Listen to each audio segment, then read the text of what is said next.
self-care as community care. What does it look like now? The little things that we can do right this very moment. What is actually possible? How can that spill out to community care so that we're living lives? It might not be easy. We're kind of always taking care of ourselves. But it can be simple to engage in community self-care. Always watching out and taking care of one another.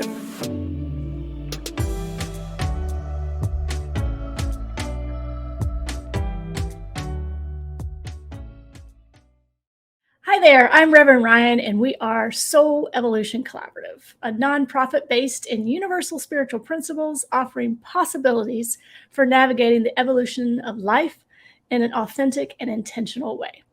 And this is our series, Truth Be Told 2.0. And this is our weekly series that is changing the norms, bringing you inspiring and uplifting messages to hopefully look at life a little differently. So today we're talking about self-care as community care. What can community care look like now? And what can it look like in the future? What can this idea of the outspilling of our own self-care into our communities, into our groups, into our organizations, into every aspect of our life, what impact can that have not only now, but for the future? So we thought we'd do it a little bit different today. We thought it'd be fun to have two conversations about this. One about what can community care look like now, and then what can its impact and what can it look like in the future? What can the evolution of this self-care as community care look like in the future? And so that's what we're going to do today. We hope that you enjoy this little change up. It's always good to change things up. And so as we talk about self-care as community care. So sit back and relax and enjoy this episode of Truth Be Told 2.0.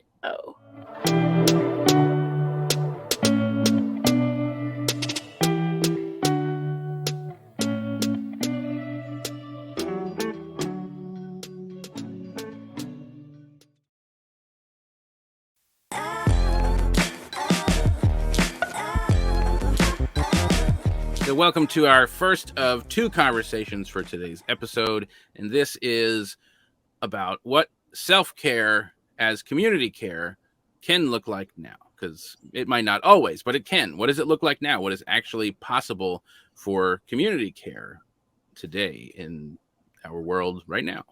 So I have some ideas on this. I hope so. Yeah.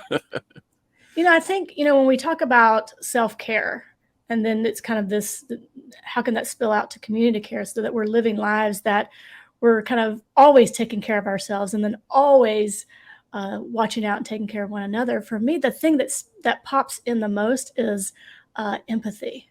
Really cultivating these empathetic ways of seeing the world, ways of seeing each other, ways of seeing ourselves. Because I think like when we really begin to cultivate empathy, and what that looks like, it permeates everything we do so that we can't help but have self-care. We can't help but have community care because empathy is the thing. And we know that, it's perspective taking. That is being willing to listen. That's being willing to, recognize the emotions in someone else and recognize how you've had that experience yourself. Yeah. And I think when we do that, it really just changes everything. I had a little short story I wanted to tell. May I tell the short story? Oh, yeah, of course. I had, and when we were talking about doing self-care as community care, this image popped into my mind when I was thinking about empathy. I used to work would work in nursing homes as a therapist. And I was observing a group of residents, and they were walking around outside the facility getting some exercise. And there was a resident who was more challenged physically and mentally than the others. And so she was, as they were walking, she was lagging behind and struggling. And she just stopped. Like she couldn't go anymore. And what I observed was instantly everyone looked back and saw that she had just stopped, and the whole group came back, surrounded her, and began to walk at her pace. Maybe it wasn't the pace that they had been walking at or the goal that they had, but they started walking at her pace. And then it was just this beautiful demonstration, not only of empathy, but of community care. I mean, that was community care in action. And every time I think about it, I don't know, cool. it just fills me like this vision of what our lives could be when we do that. Yeah, I love that because it does, like, it perfectly demonstrates how I'm gonna go with simple. How simple it can be. It might not be easy, but it can be simple to engage in community self-care. Yeah. And I think it's just a concept that maybe just because it doesn't get talked about a whole lot seems foreign. And so I've noticed in conversations that I've had recently, this idea of community care tends to bring up thoughts of, like, in dire situations, how the community cares for itself. And yeah, I mean, I'll admit I was in that place. Like, the word community care, the term community care brought to mind, like, those kind of, like, community, like, in reach events, like someone in your in group is in the hospital and you go visit them, or you're making meals for the family while that person's in the hospital, or you bringing meals when they're at home recovering, or, like, that kind of thing of, like, there is an emergency type situation and we all kind of, like, pitch in and help out. And that's a beautiful version of community care. And I think, just like that story of the those moments when our empathy kicks in and we go, oh, right, we can, like, help each other. And it's not just, I think what community care can look like now is not just helping that person who's in need. I think it's also doing things in our lives, setting up ways of being where, because we're part of community, whether it's like a spiritual community or, the neighborhood you live in, the block you live on, or whatever the group, maybe it's you go to a gym and there's community within the gym, right? Like, whatever it is, being part of that community somehow makes everybody's life who's part of that community becomes easier because they're part of it. And to me, that's like this next step, or the current step in, like, community care, is how are we, like, just regularly doing things that help care for each other. And really maybe anticipating the needs, right? Anticipating the needs, because we're so in tune, we're so kind of in that compassion mode that we begin, not at the sacrifice of our own needs. We're not talking about that sort of thing, but, like, in this kind of flow of this habit of being, where we're recognizing where we are, we're recognizing where everyone else is. We know where everyone else is, right? And so that we can begin to anticipate those needs and to learn those needs, learn these ways of interacting with one another. And so then it becomes not, here's a need, we got to meet it, but, like, we're already, like, kind of like, kind of like prevenient grace. It's a Wesleyan sort of doctrine, John Wesley, that grace that goes before us. So that community care is like prevenient care. It's that care that has gone before us, and we kind of step into it. I just like that imagery. It's kind of like, spraying perfume and then stepping through it. Not that I've ever done that, but I'm sure somebody has. But the image in my mind of that is, that's kind of what we're talking about. This container that is behind and beside and before, and we can just step and flow with it. And I think that's, and I think there's a lot of places where I think that's happening. And people are beginning to recognize, and I think the events of the past few years have really maybe zeroed in this idea of the importance of community when we were in isolation. It's like you don't realize the importance of something until it's... and just how interconnected we are, and how much we relate, we rely on each other, right?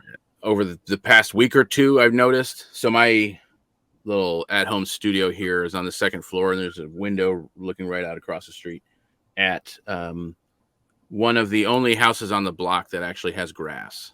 There are a couple of houses that have, like, the strip between the street and the sidewalk has some grass, but they're the only ones that have, like, some version of a yard, at least that's noticeable. So they have a lawnmower, right? I mean, in the area where we live, like, most of these apartments and houses do not have lawnmowers because it's either the landlord's job or there's no grass, right? Right. So this dude was cutting his grass the other day, was cutting the strips of grass out in front. And I noticed that the house next to us has one of those strips of grass in between the street and the sidewalk. I don't think they have a lawnmower. I've never seen them out cutting. What I noticed was he brought his lawnmower across the street and cut their strip of grass. I don't know if they have some sort, like if they asked him to, I don't know if they pay him or he's just doing it, whatever. But it just kind of made me think like, well, two things. One, wow, how easy that is, like to just kind of, I don't know, pay it forward or just take the extra step or whatever. I mean, it took a minute, maybe, to walk across the street, cut the strip of grass and go back. And it was really interesting because when I was a kid and we had to cut the grass like every weekend, right? The neighbors, their grass butt right up against our grass. So it was our front yard. Our front yard stopped at the tree. You knew where the tree was. That was like the dividing line, right? And past the tree was still the same grass, but that was now our neighbor's grass and then their driveway. So there was like this 3-foot wide section of grass that, God forbid, we cut with our lawnmower. You stopped at the tree because that was their lawn. And it was like somehow out of like respect or something. And it made sense at the time. We just didn't. That wasn't ours to do. And looking back on it, I'm like, that's so dumb. Yeah. Like, why wouldn't we have just, I don't know. Because rarely did we all cut the grass at the same time. And it was always different height. I don't know. And at the end of the day, does any of that really matter? No, but how easy it is to get caught up in past ways of thinking that keep us from thinking about what's possible. And so this is like, oh yeah, right. Like you can bring your lawnmower to help out somebody else, or you can, I don't know. Or the other thought that came to mind was anytime we would barbecue, the grill was always in the back of the house. How different would it have been?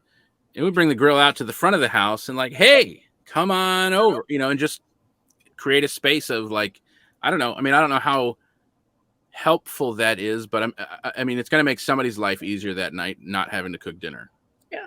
Or maybe they don't have dinner. I don't know. Right. Like, I think there are really simple things available to us now that we just shift a little bit. What I think too, and I think this is a lot of the conversation we've had before, is that shift from rugged individualism, because I think that community care is like the antithesis. It is it's the antidote for rugged individualism. And I think that we have been ingrained with that in a lot of our systems and frameworks and economic ways of being, and everything is kind of set up with this sort of 1950s version of life. The work hard and the American dream and the 2.5 kids, all the things that, the colloquialisms that get caught up in that rugged individualism mindset. And it had its place at its time, but I think we're really moving into this understanding. And I think maybe the more that we understand that we are interconnected, the more that community care makes more sense than rugged individualism. Because if our innate way of being is this connectedness, this underlying thread that runs through us all that we talk about so much, to operate against that is uncomfortable. I think that the more we begin to look for ways that we can really bring forth this kind of community care, I think that we'll see that it is a lot more in alignment with who we are. We're just hardwired for connection with one another. And I think, like you said, over the past few years, I think we've realized that maybe more than we thought. Definitely. Lots of little things that we can all do right now to not only make our lives easier, but to help make somebody else's life easier, the whole community's life easier. And I think up next, we're going to hear some ideas that might not be so little, that might be like life transforming, about community care and what it can look like in the future.